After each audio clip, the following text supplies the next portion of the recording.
Baik, bismillahirrahmanirrahim. Assalamualaikum warahmatullahi wabarakatuh. Bismillahirrahmanirrahim. Alhamdulillahirrahmanirrahim. Wassalatu wassalamu ala asrofil anbiya wal mursalin Sayyidina wa maulana Muhammadin wa ala alihi wa sahbihi wa barik wa sallim ajma'in. Rabbi syrah li sadri wa yassir li amri wahlul 'uqdatam min lisani yafqahu qawli, amma ba'du. Selamat siang teman-teman semua.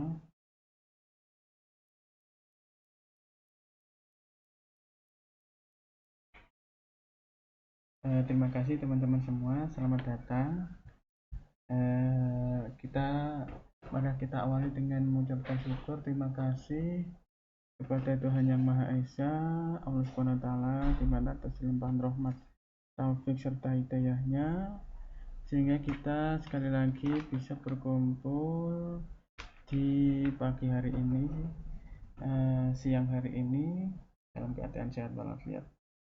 Kedua, salawat dan salam semoga selalu terlimpahkan kepada Nabi besar Muhammad SAW, yang tentu kita harapkan syafaatnya kelak di yaumil qiyamah. Amin amin ya rabbal alamin. Nah teman-teman semua, terima kasih atas perhatiannya. Di perkuliahan kali ini kita melaksanakan secara asinkronus karena topik bahasanya cukup banyak teman-teman, sehingga harapannya adalah panjenengan semua bisa fokus untuk mempelajari materi-materi maupun teori-teori yang ada di dalam metodologi penelitian pendidikan. Di kesempatan kali ini kita akan mendiskusikan tentang kuantitatif and qualitative research, di mana paradigma kualitatif itu sekali lagi muncul setelah paradigma kuantitatif ada. Jadi para tokoh filsuf, para ilmuwan itu menyatakan bahwa mereka tidak setuju dengan adanya penelitian kuantitatif. Kenapa? Karena ada beberapa hal yang tidak bisa diteliti dengan menggunakan metode kuantitatif, karena semua lini kehidupan ataupun semua proses pendidikan itu tidak bisa selalu menggunakan pembuktian teori.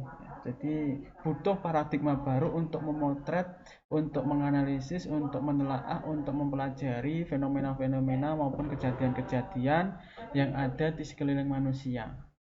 Maka lahirlah yang namanya kualitatif riset. Nah, ini salah satu buku yang saya gunakan dalam presentasi kali ini teman-teman semua, bahwa di metode penelitian kuantitatif dan kualitatif ini artinya memang banyak jenis-jenisnya yang perlu kita pelajari, meskipun toh yang nanti akan kita gunakan ketika kita sudah pada tahap tugas akhir itu hanya satu teman-teman semua. Tapi di sini adalah bahwa mempelajari semua yang ada di dalam research education atau metodologi penelitian pendidikan, ya, itu penting teman-teman semua. Buku ini dikarang oleh Donald Ari, Lucy Cheshire Jacobs, Chris Sorensen, and Asghar Razafieh. Nah, ini teman-teman semua, kurang lebih ini buku tahun 2010 ya, lumayan lama, 12 tahun. Apabila teman-teman telah mendapatkan yang versi terbaru atau edisi ke-9, ya bisa komen di kolom chat ya, di kolom komentar. Teman-teman semua, baik.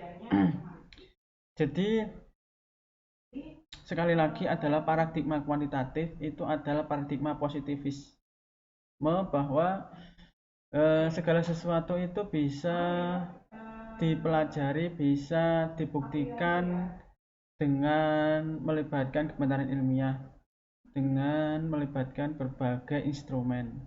Namun ada beberapa hal-hal atau beberapa segi atau beberapa topik-topik penelitian yang memang tidak bisa dipelajari menggunakan kuantitatif riset.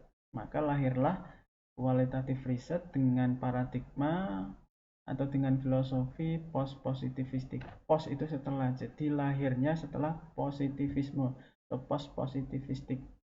Ya, yang menjadi ciri khas apa? Yang menjadi ciri khas adalah penelitian kualitatif itu adalah yang menjadi instrumen adalah peneliti, kemudian tujuannya bukan untuk menguji, tapi dia memotret, menganalisis, dan menelaah. Itu ya. Oke, menurut Airy et al., quantitative research may be further classified as either experimental or non-experimental. So, there are two kinds of quantitative research. The first one is experimental research and the second is non-experimental research, which means that experimental research is there is a treatment between subject that proposed by the researcher, and then the non-experimental research is can be defined that there are no experimental process or there are no given treatment to the subject research. There are two kind of the quantitative research. Two kind of quantitative research. Only two. The first one is experimental research. The second one is the non-experimental research. Non refers to no. In Indonesian is tidak. Ya, jadi ada penelitian kuantitatif tapi dia tidak membutuhkan eksperimen. Nanti kita bahas secara mendalam ya. Researchers study variables. Jadi peneliti itu meneliti variabel-variabel yang ada dalam penelitian, which are characteristics that take on different values across people or things. Yang mana ciri khasnya, karakteristikanya itu mengambil dari nilai-nilai yang berbeda.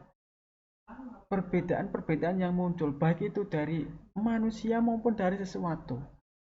Therefore, this quantitative research is not only to people, but also everything in the world, in the earth.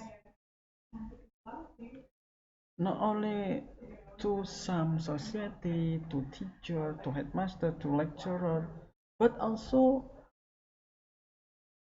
in the large context, everything, a phenomenon, a stone, some special situation that can be as a subject to this quantitative research.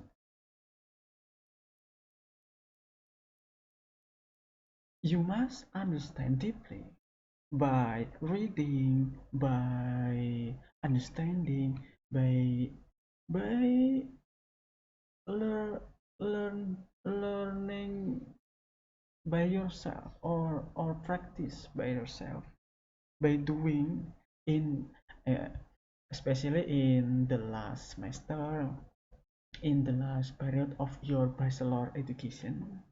I mean that you can conduct this kind of research deeply,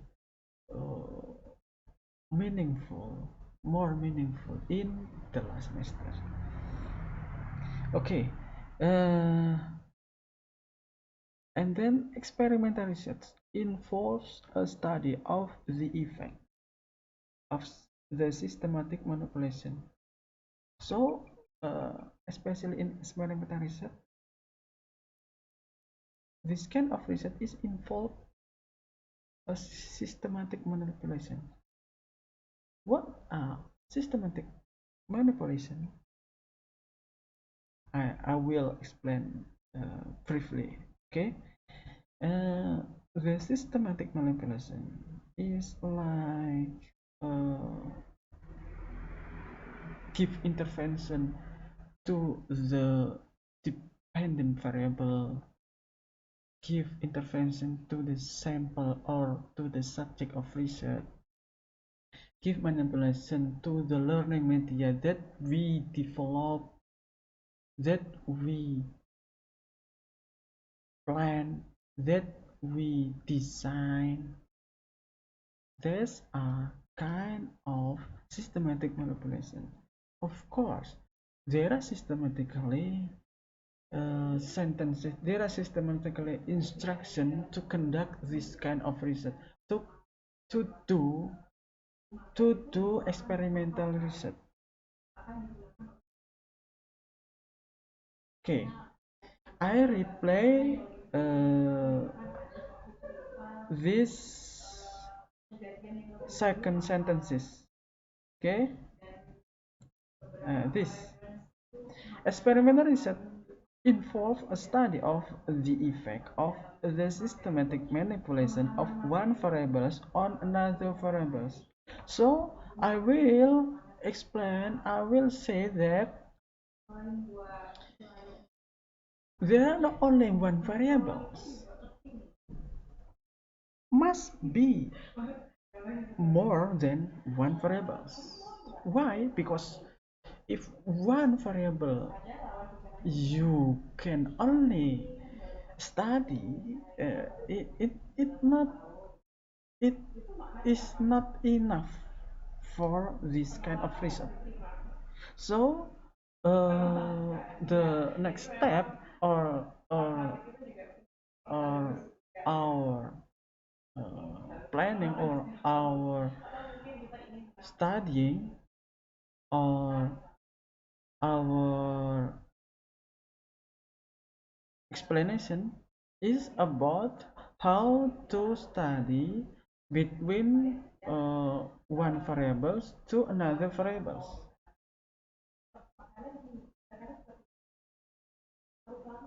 For example, there are some students that study in the fourth grade in elementary school of Wan Kamal. You, as of a researcher, want to conduct experimental research to this, to to the fourth students in elementary school of Wan Kamal. The next step, or what was, what has, what have you doing? What have to do? What you have to do is manipulated the sample, manipulated your method, your model, your media to the fourth grade of the student of fourth grade. I mean, in elementary school of Wan Kamal. The the first group is experimental design. Experimental group, and the second group is control group. Nah, if you want to conduct a quasi experiment, you must manipulate the experimental group.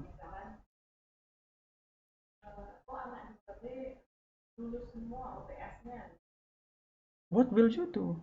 You must intervene or design your method, your media, your model to teach or to conducting an instruction towards students. Ya, jadi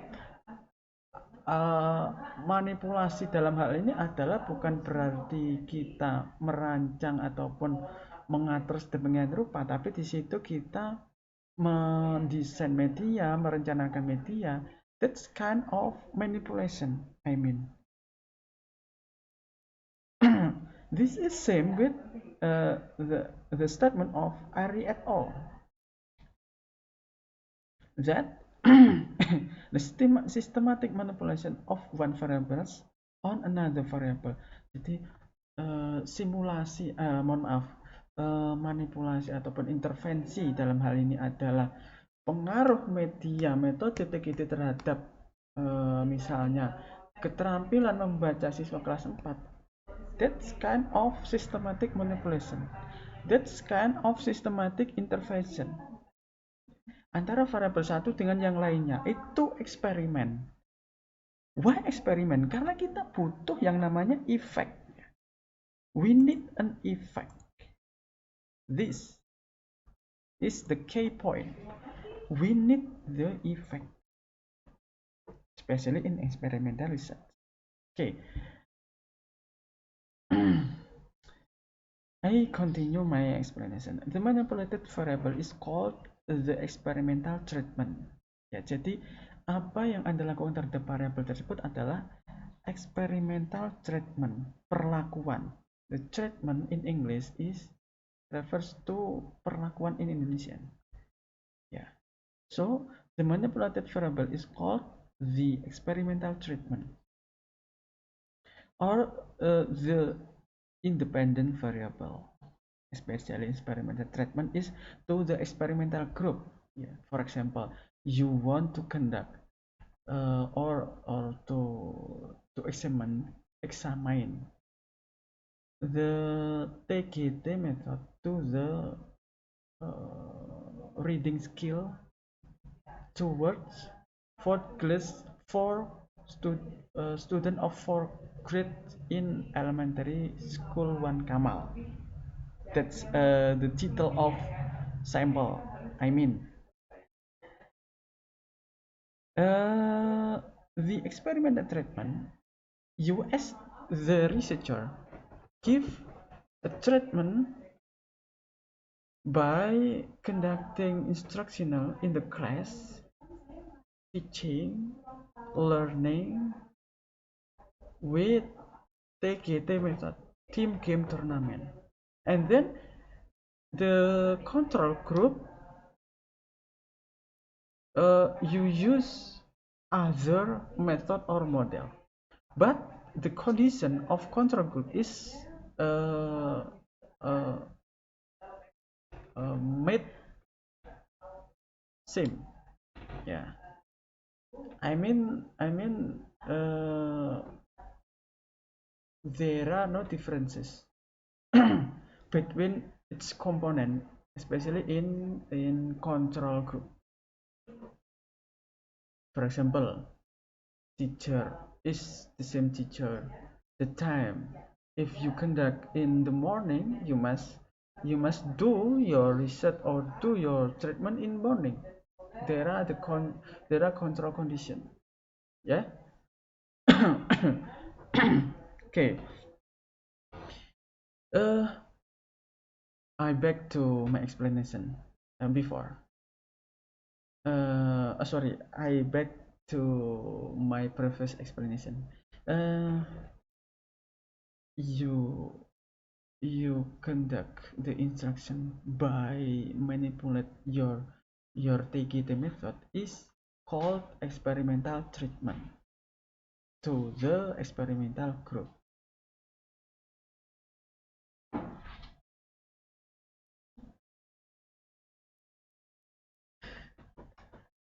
Okay, or the independent variable. What is independent variable means? Ya, independent variable itu adalah variabel terikat. Mohon maaf, variabel bebas. Karena independent. Independent in English is bebas in Indonesian. Oke. Jadi treatment yang Anda berikan itu adalah bentuk experimental treatment di dalam kelas eksperimen. Of course, in experimental class. And then the observe and measure variable is called the dependent variable. Ya, jadi yang Anda manipulasi itu variabel bebasnya. Kalau yang variabel terikat ya sekali lagi adalah variabel yang terikat oleh variabel bebas. Ya. The dependent variable is correlated with independent variable.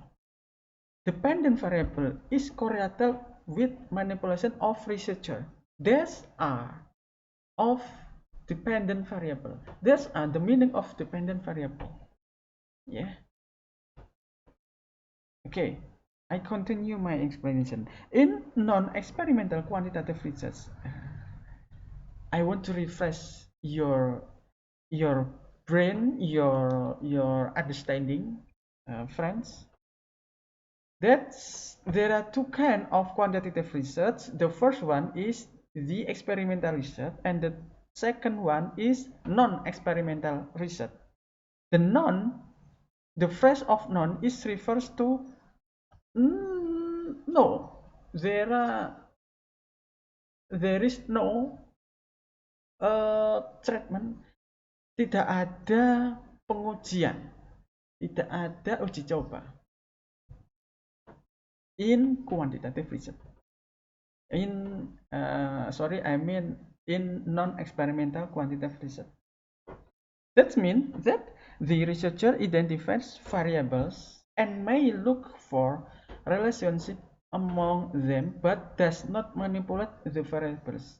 Jadi peneliti itu hanya mengidentifikasi variabel, hanya mengetahui seberapa kuat hubungannya, not manipulate, not intervensi.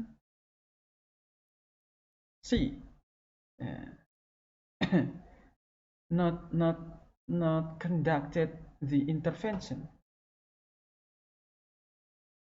not manipulate the variable, only look for the relationship between one variables to another variables. Okay. Major forms of non-experimental research are relationship studies. Ya, bentuk paling mayor atau paling besar dalam non experimental research adalah ex post facto and correlation research, penelitian korelasional, and survey research. Of course, survey research, penelitian survei. Survei itu kan nanti akan kita bahas secara rinci ya. Survei misalnya, survei research, penelitian survei. Survei itu hanya mengetahui, oh ternyata siswa yang berangkat pagi hari itu senang belajar di sekolah. Oh ternyata berdasarkan survei rata-rata pembelajaran daring itu ternyata memiliki menimbulkan hambatan atau menimbulkan kesulitan dalam belajar. These are kind of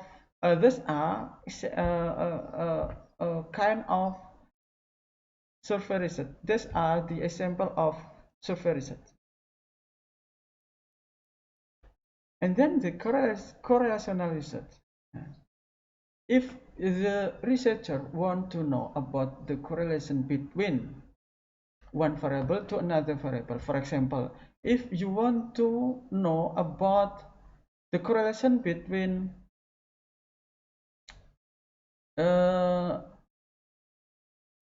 teaching style and qualification of graduation. Anda ingin meneliti tentang gaya mengajar guru berdasarkan dengan kualitas lulusan seorang sarjana, misalnya seperti itu. Nah, you can conduct the correlational research or penelitian korelasional. Okay? And the third kind of non-experimental quantitative research is ex post facto. There is an explanation of ex post facto research. According to the statement of Ari et al., ex post facto research is similar to an experiment. Similar, mirip ya.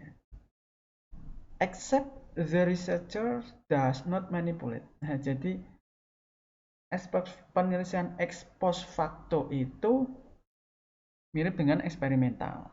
Hanya saja di dalamnya perbedaannya adalah kalau di eksperimen itu ada namanya treatment ini, ya treatment.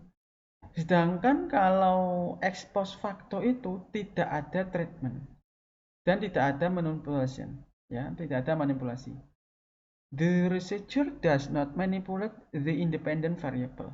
Tidak mengintervensi, memanipulasi variabel bebas, which has already occurred in the natural course of event. Jadi that's why, yeah, that's why is the reason of differences between ex post facto and experimental research in this first, yeah. The natural course of event. Jadi kalau ex post facto itu kan dia natural. Kalau eksperimental dia ada manipulasi, treatment, intervensi dari peneliti. Pak, kenapa kok tidak dimasukkan kualitatif? Katanya tadi memotret. Nah, kenapa? Karena penelitian ini lebih relasinya atau korelasinya itu lebih dekat kepada eksperimen.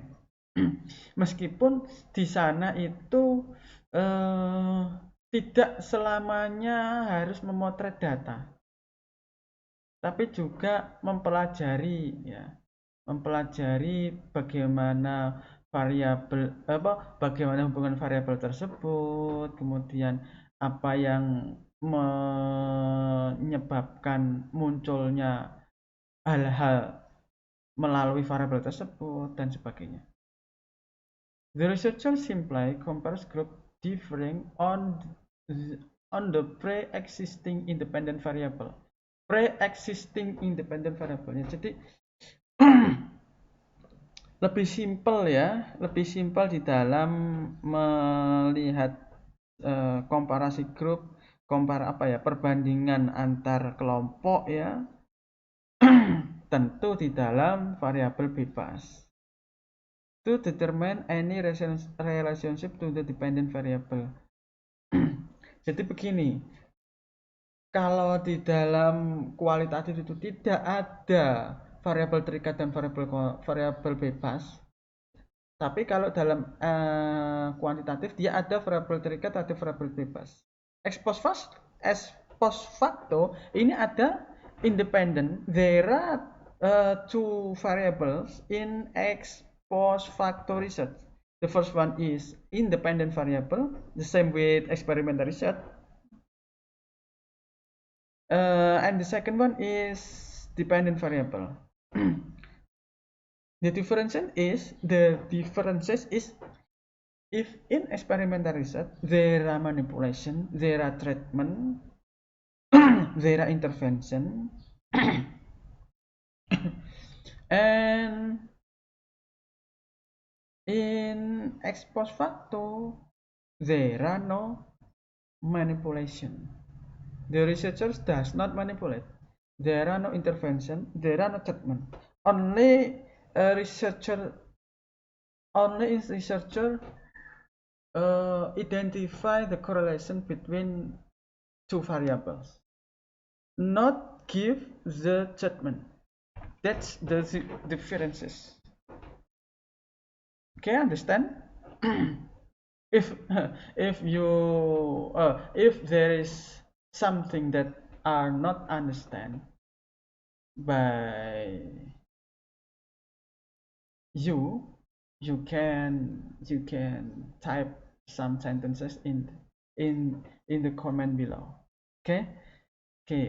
I will continue my explanation. Next slide. Sorry.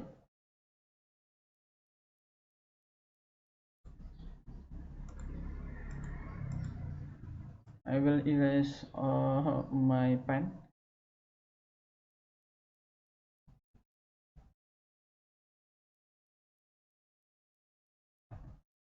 Nah, the second research that that will be learn that that will we studying together will we studies together is qualitative research. I want to refresh our explanation about our topic, ladies and gentlemen, guys. The first one is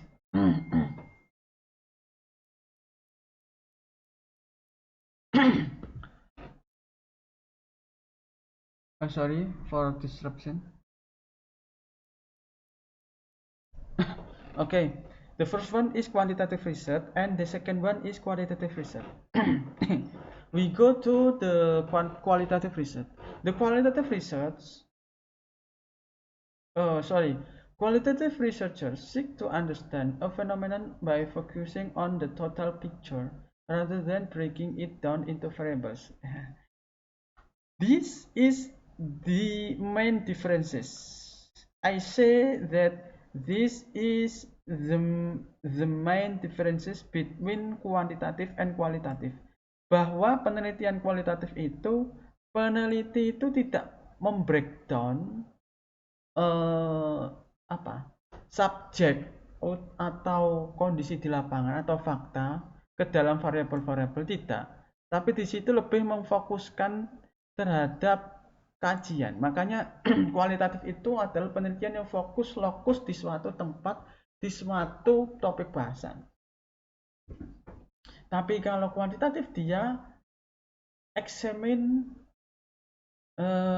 by giving treatment, examine the subject, examine the method, examine the model, examine the media, learning media.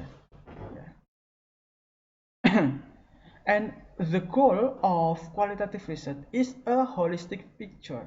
Jadi apa yang Anda potret, gambar apa yang Anda temukan. Ya maksudnya bukan gambar menggambar, bukan. Maksudnya di sini adalah hal-hal yang bisa dipotret di dalam masyarakat. Ya, itu yang dinamakan holistic picture. And depth of understanding. Ya, pemahaman yang mendalam. Ada in-depth interview, ada structured interview, ya. There is an investigation, there is penggalian fakta, pencarian fakta, penemuan fakta, the capture of fact in the field, especially this kind of qualitative research. Ya, jadi di situ juga depth of understanding daripada a numeric analysis of data, ya, rather than a numeric analysis of data. Jadi kualitatif itu seringkali menghindarkan dari numeric analysis atau analisis kuantitatif atau analisis analisis angka, ya. Karena memang fokusnya adalah berdasarkan fakta, tidak untuk menguji teori atau menguji konsep. Oke? There are many different types of qualitative research, that all of you have to understand, have to understand all of types of qualitative research. Of course, you must learn one by one. You must read the theory. You must watch the YouTube channel. You must watch the presentation. You must write what your lecturer say. That's more effort that you can do in small step. I mean, you can write down in your paperback, in your book, in your sticky notes, the small paper, the colorful paper. That's the sticky notes. Okay. We consider briefly 8 of the most widely used approaches. Jadi ada kurang lebih, kalau di sini ada 8. 1, 2, 3, 4, 5, 6, 7, 8. There are 8 most widely, but that's not enough. There are more types of qualitative research. Nanti akan saya tambahkan di beberapa slide mendatang ya.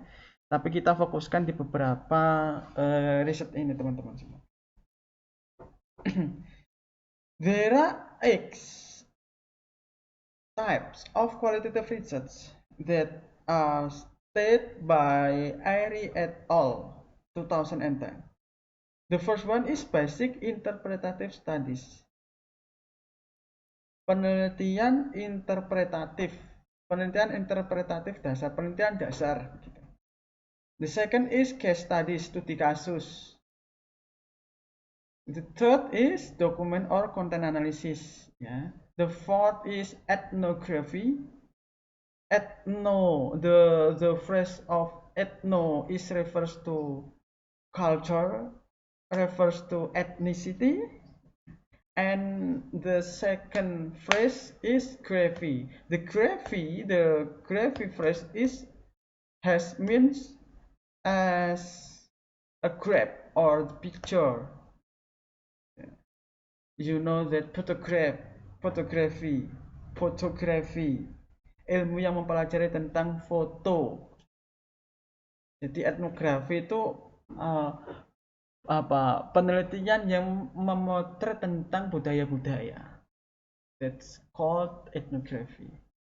The fifth is grounded theory, teori dasar, teori landasan teori dasar begitu. Historical studies, penelitian sejarah. Narrative inquiry, penelitian narasi. And phenomenological studies, penelitian fenomenologi, penelitian tentang sebuah fenomena.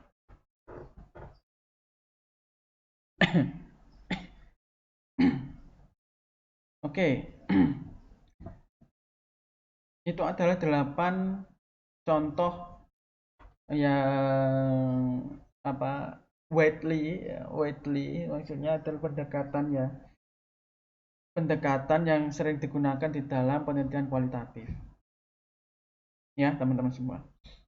Yang pertama ada penelitian basic, penelitian dasar. Penelitian dasar itu adalah penelitian yang mengawali penelitian selanjutnya. Misalnya, Anda meneliti tentang gaya belajar siswa. Itu adalah penelitian dasar. Baru penelitian selanjutnya adalah pengembangan media berdasarkan gaya belajar siswa. Lah itu adalah penelitian lanjutan. Nah, penelitian dasar itu namanya basic interpretative studies atau basic studies. Penelitian yang mengawali penelitian selanjutnya. The second one is case studies, studi kasus. Misalnya, ada sebuah SD yang di situ punya prestasi yang bagus. Kemudian Anda wawancara, kemudian Anda survei, Anda beri angket. Ya. Nah, di situ Anda angkat, oh ternyata di situ ada bimbingan di akhir pembelajaran. Ada penguatan di program ekstrakurikuler. Itu adalah contoh dari case studies. And then document or content analysis, ya. Analisis dokumen, analisis konten. Anda mencari di daftar di studi di perpustakaan, mencari sumber di digital learning, resources, Anda mencari di perpusnas, Anda mencari di jurnal, itu namanya, kemudian Anda analisis, itu namanya analisis konten atau analisis dokumen. Analisis konten ini yang sering dilakukan ketika pandemi karena tidak harus keluar ruangan. Dia hanya stay. The researcher only stay in their own place. Misalnya di rumah ya di rumah, di sekolah, di kampus. Ya, itu namanya dokumen or content analysis. Hanya menelaah, mengumpulkan sumber-sumber referensi, lalu di situ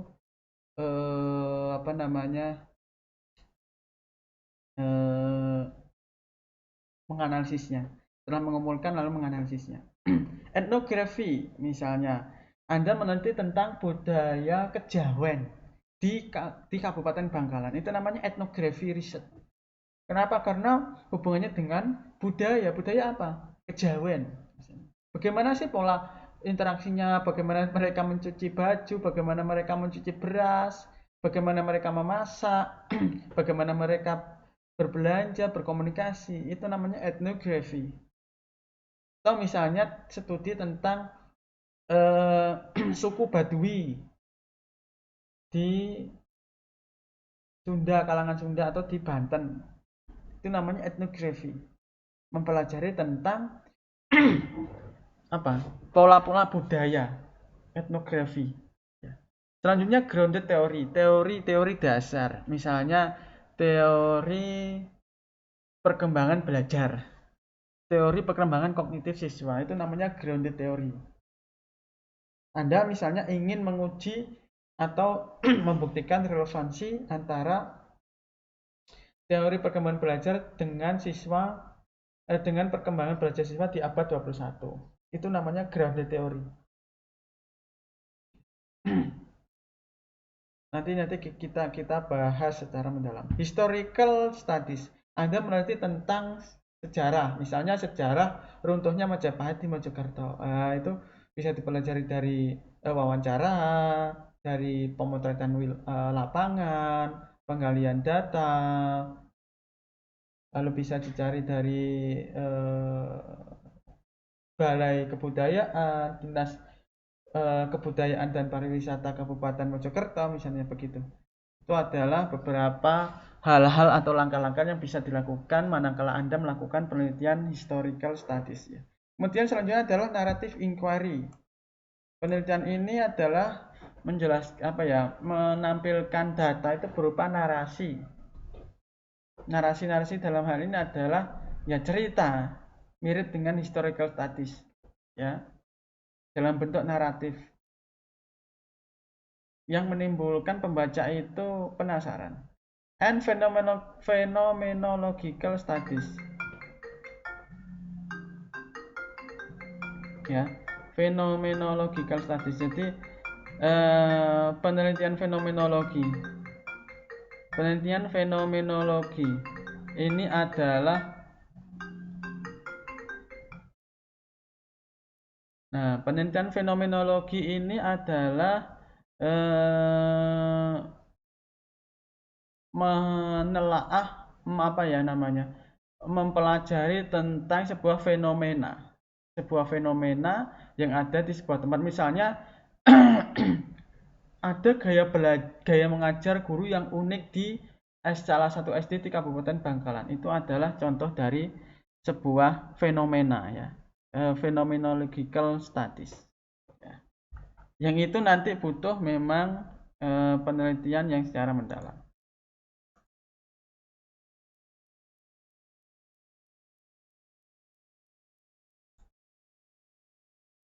Oke. Lalu terima kasih. Begitu ya teman-teman semua, kita lanjut di pertemuan selanjutnya. Terima kasih, semoga bermanfaat. Jangan lupa like, comment, and share. Terima kasih. Wassalamualaikum warahmatullahi wabarakatuh.